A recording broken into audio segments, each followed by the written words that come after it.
Assalamualaikum warahmatullahi wabarakatuh. Hai semuanya, ketemu lagi sama aku Indah di acara podcast Suka-Suka Semua Pengalaman Menjadi Cerita.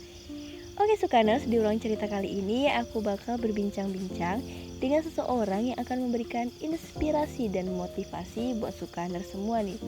Khususnya buat teman-teman mahasiswa ataupun Sukaners yang mau melanjutkan pendidikan ke perguruan tinggi. Gak berlama-lama nih, pasti pada penasaran kan? Langsung aja kita akan berbincang dengan Kak Miska Sundari. Silahkan Kak, perkenalkan dirinya biar Sukaners gak pada penasaran. Hai Sukaners, kenalin nama aku Miska Sundari. Umur aku sekarang 22 tahun. Kesibukan aku sekarang adalah aku diamanahin menjadi kepala sekolah dari sebuah yayasan RA atau biasa kita sebut TK di desa tempat aku tinggal. Nah, aku merupakan alumni S1 di UIN Suska Riau. Dan alhamdulillah sekarang aku sedang melanjutkan pendidikan magister di UIN juga. Wah, Kak Miska ternyata masih muda ya, tapi prestasinya luar biasa. Ada yang gak kalah luar biasa nih, aku denger nih Sukaners. Dari info yang aku dapat, Kak Miska ini lulus sarjana dalam waktu yang lumayan cepat sekaligus lulus dengan predikat cum laude loh. Apa bener nih Kak? Mohon dijelaskan. Iya bener. Alhamdulillah aku selesai sarjana dalam kurun waktu 3 tahun 3 bulan dengan predikat cum laude. Dan semua itu tidak lepas dari doa, usaha dan juga target-target yang sudah aku buat. Kita semua bisa kok, asalkan ada niat dan keyakinan. Karena memang ketika kita melakukan sesuatu itu harus didasari dengan niat kan? Hebat banget dong, dalam waktu 3 tahun 3 bulan Kak Miska mampu menyelesaikan sarjananya plus dengan predikat cum laude. Dan aku setuju banget dengan pendapat Kak Miska bahwa segala sesuatu itu harus didasari dengan niat dan keyakinan. Aku yang mahasiswa pertengahan jadi pengen banget seperti Kak Miska lulus dengan cepat. Aku kan sama Kak Miska udah lumayan kenal lama, jadi aku sering lihat di WA story-nya Kak Miska ini aktif loh dalam berorganisasi. Dan di organisasi tersebut kakak menjabat sebagai Sekretaris Umum HMJ Manajemen Dakwah. Jadi gimana nih Kak cara kakak memanage waktu agar dapat menyeimbangkan antara kuliah dan organisasi? Nah, ini yang sering menjadi pertanyaan mahasiswa. Karena ada yang mengatakan bahwa ketika kita aktif dalam organisasi, maka kuliah kita abaikan. Dan ketika kita fokus untuk kuliah, maka organisasi kita tinggalkan. Tapi aku percaya kalau kita mampu menyeimbangkan antara kuliah maupun organisasi dengan cara kita mengutamakan tugas kuliah. Dan ketika tugas kuliah selesai barulah kita aktif mengikuti organisasi. Jangan sampai tugas kuliah kita itu menumpuk. Karena jika tugas sampai menumpuk, tentu itu membatasi kita untuk berorganisasi dong. Nah, maka dari itu kita harus mengerjakan tugas lebih awal. Jadi kita bisa mengikuti organisasi dengan nyaman dan tenang, tanpa kepikiran tugas lagi. Dan aku tuh tipe orang yang punya target-target yang harus dicapai. Mulai dari ngerjain tugas, proposal, sampai ngerjain skripsi. Dan alhamdulillahnya semua target itu tercapai sesuai dengan yang aku harapkan.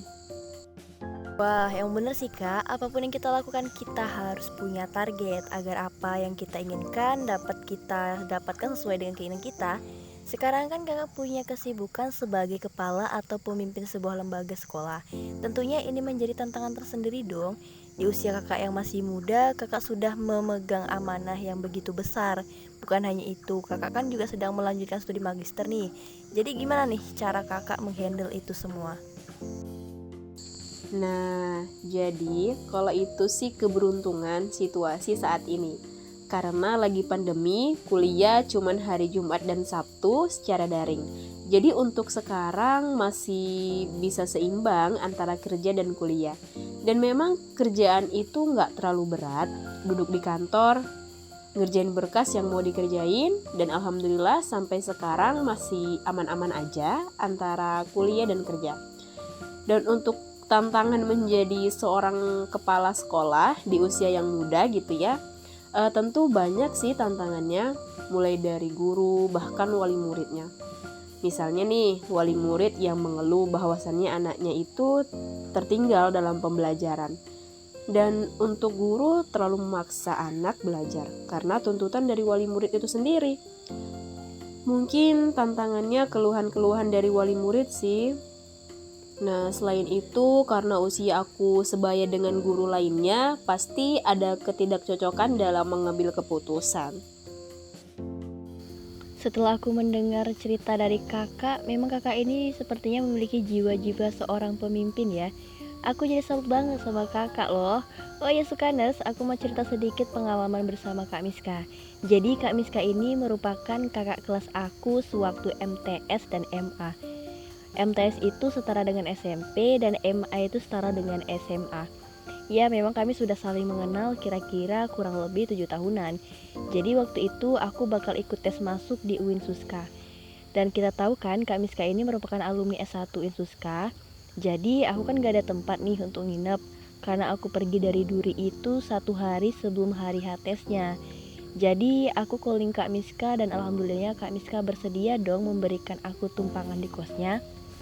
Dan selama aku di kosnya, Kak Miska ini selalu memberikan ujangan-ujangan seputar dunia kampus maupun dunia kosan. Memang jiwa kepemimpinannya sudah kelihatan ya. Nah iya, aku sama Indah udah kenal cukup lama sih, mulai dari MTS, MA, bahkan sampai kuliah. Nah untuk Indah, semangat kuliahnya, jangan biarin tugas numpuk dan harus punya target ya. Kalau jiwa kepemimpinan aku itu muncul sendiri tanpa aku sadari. Kemungkinan besar itu terjadi karena aku merupakan alumni mahasiswa manajemen dan juga aktif dalam organisasi di masa kuliah. Makasih loh Kak, insya Allah mulai sekarang aku akan mulai nyusun target nih dan buru-buru ngerjain proposal. Oke, kita lanjut ya Kak. Jadi kan kita ini tinggal di desa yang sama, bahkan kemungkinan besar bukan hanya di daerah kita aja. Pastinya kakak pernah nih dengar omongan-omongan orang yang gak setuju jika perempuan itu mengecam pendidikan yang tinggi. Seperti, untuk apa sih perempuan sekolah tinggi-tinggi atau ujung-ujung di dapur? Tentunya omongan-omongan yang seperti itu kan lambat laun akan mendoktrin anak-anak perempuan jadi malas atau bahkan takut melanjutkan pendidikannya. Menurut kakak, apa yang harus kita lakukan untuk menanggapi omongan-omongannya seperti ini? Ini nih masalah yang selalu terdengar. Logikanya tuh gini deh, perempuan kerjanya memang masak ya kan, mau dia berpendidikan ataupun tidak. Tapi perempuan itu kan madrasah pertama untuk anak-anaknya. Ketika anak tidak tahu sesuatu, kita yang mengajarkan mereka. Karena ibu yang cerdas akan melahirkan anak yang berkualitas. Dalam mempelajari ilmu, tidak melihat laki-laki atau perempuan kan? Karena memang semakin tinggi ilmu seseorang, maka dia semakin menghargai orang lain dan selalu berpikir sebelum bertindak. Dan tentunya ilmu yang kita dapat akan bermanfaat untuk semua orang. Ilmu itu penting, tidak didasarkan gender, mau dia laki-laki ataupun perempuan. Raihlah ilmu sampai di negeri Cina. Nah, sangat penting ilmu itu, gitu loh. Ya bener, aku setuju banget Kak. Ilmu itu memang gak memandang gender, baik laki-laki maupun perempuan. Sah-sah aja dong kita untuk menuntut ilmu dan berpendidikan tinggi, karena setiap orang itu memiliki hak untuk menuntut ilmu. Nah, sebelum aku tutup ruang cerita ini Kak, mungkin kakak bakal ngasih motivasi atau kata-kata penyemangat agar Sukander semua semangat kuliahnya, agar bisa seperti kakak dengan lulus dengan cepat dan berpredikat cum laude.